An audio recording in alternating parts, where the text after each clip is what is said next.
తాబేలు నీరెండిపోతున్న చెరువులో ఉంది. ఇక నేను బతకలేను అనుకుంది.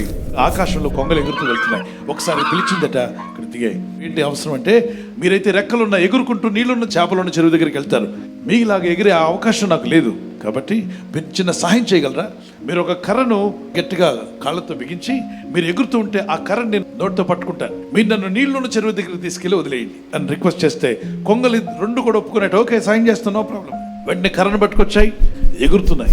రోడ్డు మీద ఉన్న ప్రజలందరూ చూస్తూ బళ్ళు సైకిళ్ళని ఆపి, అరే రే వింత జరుగుతుంది, వింత, కొంగలు తాబేళ్ళని తీసుకుని వెళ్తున్నాయి. తాబేలు అనుకుందట తన మనసులో, ఈ కొంగలు రోజు ఎగురుతుంటాయి, ఈ జనం ఎప్పుడైనా రోడ్ల మీద ఆగి చూస్తారా? సెల్ఫీలు తీసుకుంటారా? తీసుకోరు. నేను ఎగరబట్టే అందరూ చూస్తున్నారు, అందరూ నా కోసమే చూస్తున్నారు అని చెప్పి తనలో తను అనుకుంటూ కొంగ అని పిలిచిందట. మీరు ఎగురుతున్నప్పుడు ఎప్పుడైనా ఈ జనాలందరూ రోడ్డు మీద ఆగి ఎప్పుడైనా మిమ్మల్ని అలా చూసారా అంటే, లేదు లేదు, మమ్మల్ని ఎప్పుడు అలా చూడడానికి జనం రోడ్ల మీద ఆగలేదు. తాబేలిందట, ఈరోజు వీళ్ళందరూ రోడ్డు మీద చూస్తున్నారంటే నన్ను బట్టే కదా.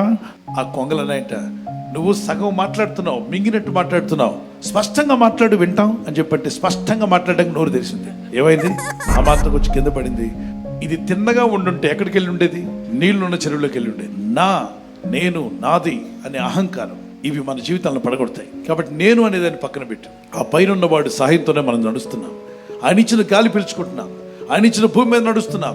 ఎంత ఎత్తు ఎగిరినా కిందకు దిగక తప్పదు. ఎంత ఖరీదైన కారులో ప్రయాణించేసినా కారు ఆపి బయటికి రాక తప్పదు. ఎంత ఖరీదైన భవనంలో ప్యాలెస్లో జీవిస్తున్నా ప్యాలెస్లో నుండి బయటికి రాక తప్పదు. ఎంత ఖరీదైన వస్త్రాలను వేసుకున్నా ఇంటికి వెళ్ళాక వాటిని విప్పక తప్పదు. నీకు పేరు ప్రఖ్యాతులు గడించిన, ధనఘనతలు గడించిన ఈ లోకాన్ని విడవక తప్పదు.